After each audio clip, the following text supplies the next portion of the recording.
He was gaunt as if he hadn't eaten in days, hardly more than skin and bones, trudging through the dust with the aura of defeat surrounding his body. Caleb Dunn had nothing left but the thin clothes on his back and a pride beginning to break. 3 days of blistering sun, 3 days without food, and his final drop of water consumed that morning. Every step was harder than the previous one. A hunger knotted in his stomach, a nagging pain ever since the night he lost everything at that accursed poker game in Cedar Ridge. The cheats stole it all, his horse, his cash, even the old pocket watch belonging to his father. Then, out of the heat shimmer, he saw it.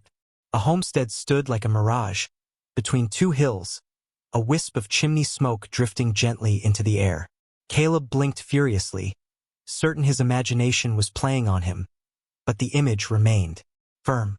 Real. He staggered toward it, hope struggling feebly within him. 6 women occupied the broad front porch, simply dressed but neat.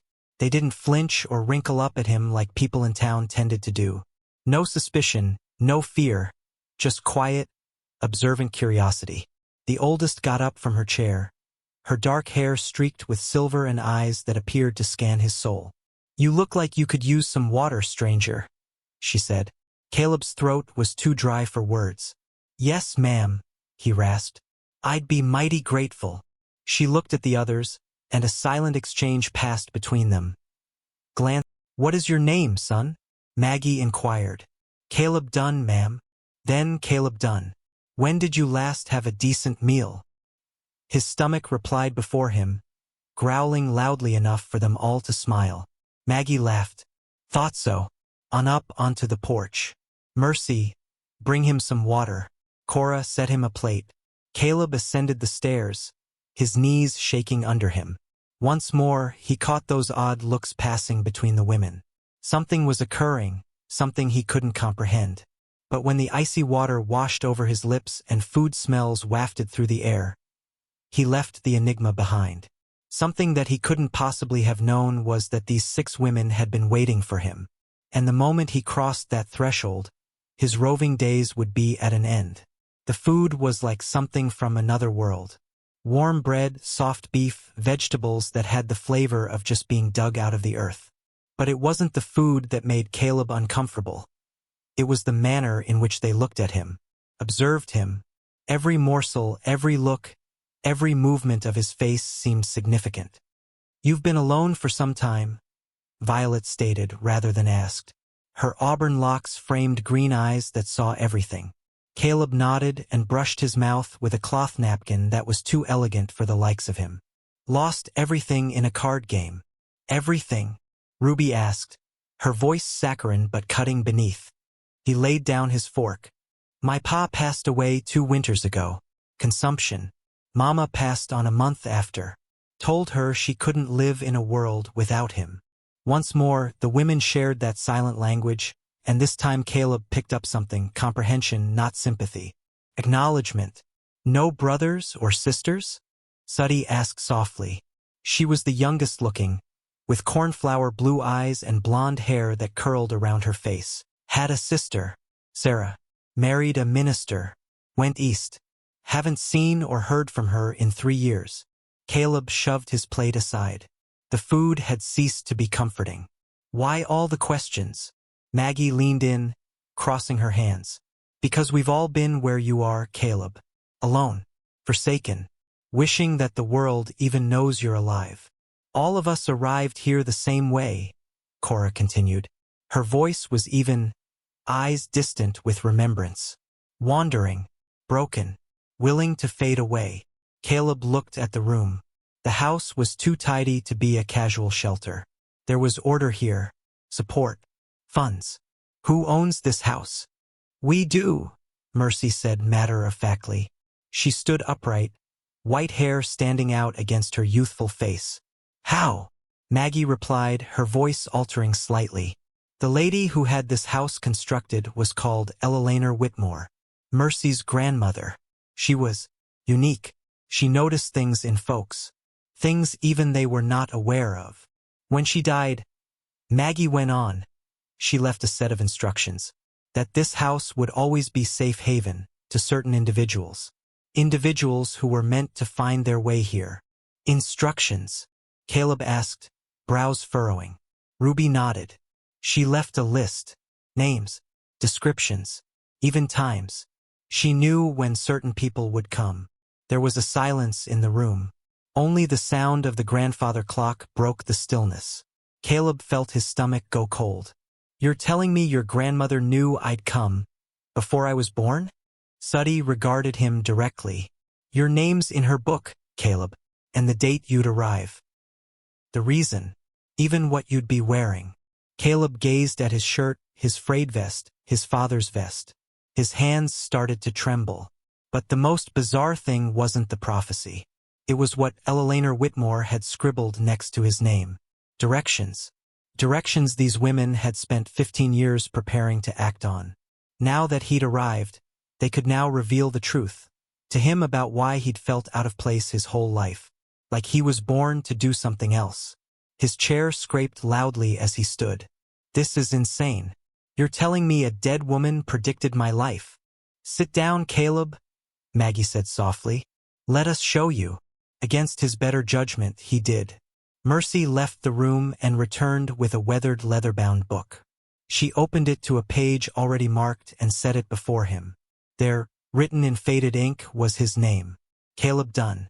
Born Cedar Ridge, 1841. Parents, Thomas and Mary Dunn, deceased. Sister Sarah. Married preacher William Hayes. Moved to Philadelphia. Lost family fortune in poker game. Spring 1871. Will arrive on horseback wearing blue shirt and leather vest. Carrying nothing but pride and desperation. Every word matched his life exactly. How is this possible? He whispered. Eleanor had a gift, Cora told him. She could see the threads, the bonds between the people. She saw you would be coming here. And she saw why. Why? Caleb asked, his voice shaking. Ruby set her hand softly on top of his. Because you're here to assist us in completing something. Something she began, but didn't get a chance to finish. What sort of something? Violet went to the window and gazed out at the golden prairies stretching beyond. This land is transforming, Caleb. 2 years and the railroad will come through. And when it does, everything will shift, including the cost of this land. Wealth would be made overnight. The railroad, the land boom, the greed that would follow. Pitting an inheritance from her late husband against the big boys, Eleanor started quietly acquiring thousands of acres, under other names through different accounts, constructing a stealthy empire. But she passed away before she could finalize her vision. Maggie flipped the worn book to another page, showing an intricately drawn map of the land around the homestead. Red X's crossed over portions of land, each linked by lines drawing an odd, intentional pattern. She needed someone with a specific skill set, Maggie said. Someone who could read maps, interpret land claims, interpret legal documents. Someone like you. Caleb looked at the map, his heart beating faster. My father was a surveyor, he whispered. Taught me all about it before he died. But how did she possibly know that? She knew, Mercy said softly. Same as she knew we'd all end up here. We've kept everything running in the background. Handling the properties, keeping the books. But we couldn't go anywhere without you. Go anywhere towards what, exactly? To becoming the richest landholders in 3 territories, Ruby replied, her voice calm. But that money isn't ours alone.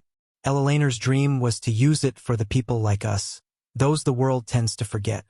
Lost souls who deserve a second chance. Slowly, Caleb's gaze swept the table. 6 women united not by blood but by cause. And they'd waited for him for more than a decade. And what if I say no? Then we provide you with supplies, a horse, and you ride away, Maggie said. No ill will. But if you do stay, Cora continued, a dark weight pressing at the back of his mind. There's more, he said. You're not telling me everything. The women went still again. But this time Caleb saw it clearly, fear, not hesitation. Maggie turned the page. More words scribbled in that same beautiful, meticulous handwriting. Caleb leaned in and his blood ran cold as he read. When Caleb arrives, Thomas Garrett will find out Eleanor's lie in 7 days' time. He will arrive with men and arms. The women must be ready to defend what belongs to them. Caleb's acquaintance with the law will be their savior, but only if he decides to remain. Caleb's head sprang up. Who's Thomas Garrett? Eleanor's stepson. Violet growled. He inherited her late husband's property, but he had no idea that she used her own money to buy all those other pieces of land. To him, she was a poor widow who died. If he discovers the truth, Ruby continued, he'll steal it all. Not legally, by violent means. Already been questioning folks in town, Suddy informed him. She was standing now, fidgeting. I'm not going to tell you again, Caleb. Thomas is dangerous. He's got hired men, claim jumpers, men who won't hesitate before pulling a gun. Caleb shoved the table back, his voice rough. And you've been just sitting here for 15 years, waiting for me to come and help you fight him. You're not alone, Mercy said. We have arms. We're ready. Eleanor saw to that. But firearms won't be sufficient, Maggie said. Thomas is a master at turning the law around. He has associates, lawyers, judges, men in his debt. The only way to defeat him is to establish that Eleanor's assertions are valid, that she possessed the right by law to purchase and dispose of the property. Cora retrieved a small wooden box from beneath the table. Today he was in the middle of something that could get people killed. Why didn't Eleanor just give it all to her heirs? Because her heirs would have sold it, Maggie replied. Piece by piece to the highest bidder. Eleanor wanted this land to mean something. Ruby continued. She knew what was impending. The railroad. The wealth it would bring. But she didn't want that money to disappear into the pockets of men such as Thomas. She wanted to create something to last. Something for good. Darkness had descended completely outside. Caleb glared at the women seated at the table. Strangers yesterday afternoon, now pleading with him to fight for their lives, for their future. But it wasn't just their cause that pricked at him. There was something else, something unspoken. He flipped the book over to himself, going to the bottom of the page.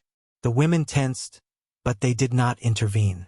One last line was inscribed there, dusky yet legible. Thomas Garrett murdered my husband for this land 20 years ago. The evidence lies under the old oak tree. Justice delayed is not justice denied. Silence fell over the room. Caleb looked up and saw affirmation in their faces. We suspected, Maggie said softly, but we never had proof. They said it was a hunting accident, Cora continued. Robert Whitmore was shot in the back, his horse missing. Thomas said he heard the shot but rode up too late. Eleanor never believed it. Violet breathed, lighting the oil lamp on her bedside table. Robert had been thinking of changing his will, leaving most of the estate to her rather than to Thomas. Years she spent collecting evidence, Ruby said. But he never lacked alibis, witnesses, influence. Until now, Caleb breathed. The puzzle fit together, the land, the secret. It's about revealing Thomas for what he really is, Ruby asserted, her tone biting with determination, and ensuring he never benefits from what he's done. Eleanor had utilized Robert's wealth to covertly purchase every piece of property surrounding Thomas's. Now, with the railroad about to run through, Thomas would find out the future he'd been dreaming of wasn't his to dictate. It was theirs. Suddy stood near the window watching the treeline. We just have to live long enough to see it happen. Caleb studied the map, finally grasping the brilliance behind Eleanor's moves. She hadn't just built a portfolio. She'd laid a trap. She boxed him in, he said quietly. Exactly, Mercy answered, eyes flashing with cold satisfaction. Thomas can't get to the railroad unless he goes through us. We own the land. He pays what we charge or he doesn't get it at all. He won't allow that to happen, Maggie said. It's not about money. It's about his legacy. If we shut him out, he loses it all. A thick silence descended upon the room. Caleb sensed the weight bearing down upon all of them, the burden they now bore. The evidence Eleanor had buried beneath the oak tree still had not been discovered. Ka's voice cut through the silence. If we exhume it and it's evidence of murder, we're targets. Without it, we're just sitting ducks. Violet whispered. A snapping crack cut through the silence. A branch breaking outside. All stood stock-still. Once more, the noise. Closer. Footsteps passed through the underbrush.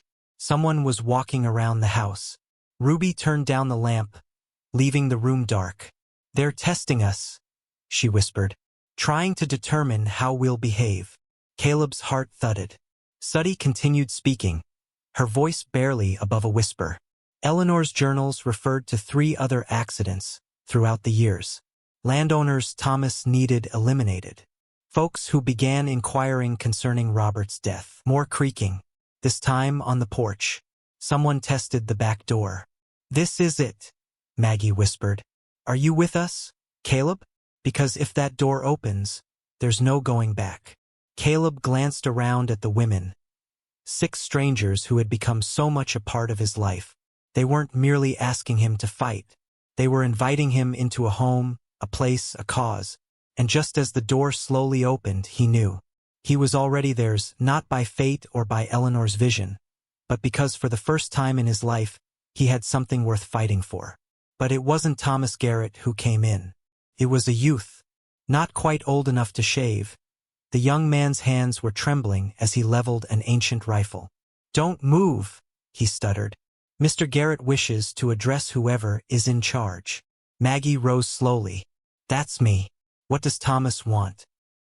He knows about the stranger, the boy replied, shooting Caleb a nervous look. He knows you've been waiting for someone. He wants to make you a deal. What's the deal? Caleb walked forward calmly. $1,000 if you ride out tonight. No questions.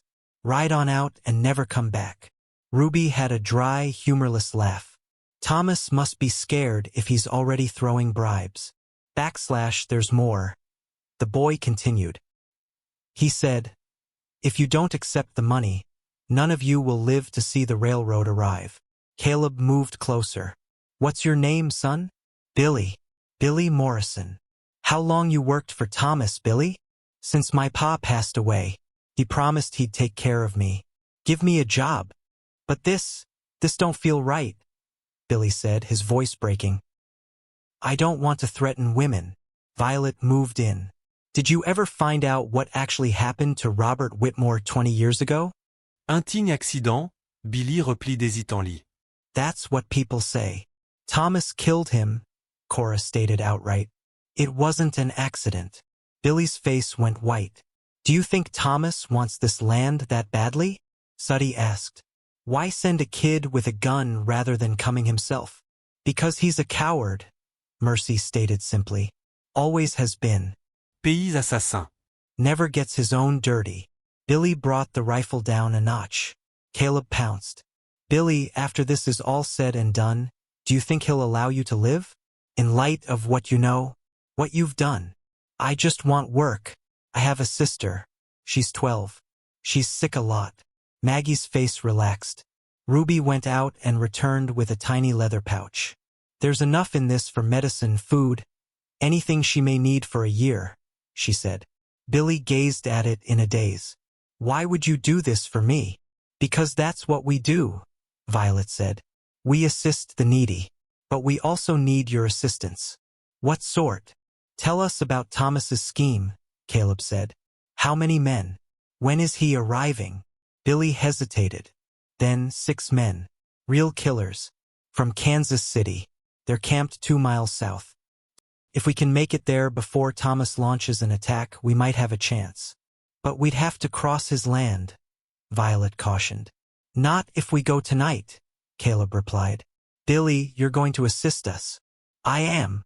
You'll return to Thomas and inform him that we accepted the offer. That I'm out of town tonight. That'll give us some time. What if he doesn't believe me? He will, Maggie said, yanking out a hat and coat from a trunk. These were Eleanor's husbands. Caleb put them on. Ride out the front. Let Thomas's men see you go. How do I return? Ruby's eyes twinkled. The mine leads to caves that go on for miles. You can come back through them while we make our way on foot. Caleb felt a chill. This had all been foreseen. Even Billy's arrival. She wrote about you, Suddy told Billy. She knew you'd come. She, Wrote about me? Some people, Maggie said, are meant to be part of the story. As Caleb buttoned Robert's old coat and stepped outside, he knew the next night would decide whether Eleanor's plan for justice would finally rise or be buried forever under the weight of Thomas Garrett's sins. And the scheme? It worked to perfection. Caleb rode out in Robert's coat, attracting watchful glances from Thomas's scouts scattered on the far-off hills. But while they followed his decoy route, Caleb retracked through the concealed cave system Eleanor Whitmore had charted decades earlier. A man emerged, Billy Morrison. But he was not alone. 3 federal marshals stood by his side, their badges reflecting the light. The territorial judge and a court recorder stood behind them. Maggie leaned in to Caleb. She reached out to them 20 years ago. Maggie came out of the mine, the metal box in her arms. Eleanor had sent copies of all the papers to the federal government, telling them to seal them until very exacting circumstances were met. Circumstances that were met the instant Thomas brought gun-wielding men onto federal land with the purpose of taking lives. Thomas's face went white. This can't be happening. She's been dead 15 years. But her evidence remains, the marshal answered, opening the box and peering inside. And now we have fresh testimony from Billy Morrison regarding your intentions for tonight. Billy's a liar, a thief. Nobody will believe him. They'll buy this, declared the judge, waving a creased piece of paper. A complete confession from Jack Davies before he passed away, identifying you as the individual who bribed him to kill Robert Whitmore and make it look like a hunting accident. Thomas folded in on himself like a deflating balloon. Each of his men let go of his gun, one after another, lifting hands in submission. As the marshal chained Thomas Garrett and led him off, Caleb looked at the 6 women who, within 2 days, had become more than mere companions. They'd become his family. What now? Now we go home, Ruby said matter-of-factly. We build the life Eleanor wanted. We guide others to their own way. And when the railroad comes through? Suddy asked. Maggie smiled. Then we are the wealthiest family in 3 territories. Just as Eleanor promised we would be. Billy Morrison took a step forward, uncertain. And me and my sister? Cora didn't blink. You're part of this family now if you want to be. As the sun came up over the valley, Caleb gazed out at the ring of faces surrounding him. Eleanor hadn't merely foreseen the future. She had forged it with her own hands. She had gathered 7 shattered individuals, given them hope, purpose, and a home. Justice had finally been served. And from the ruin of corruption, something that would last was rising. Seeing Thomas vanish in chains, Caleb felt the truth settle deep in his bones. Some journeys don't end. They start. He had been wandering his whole life, but he had never really been lost. He had just been finding his way back home.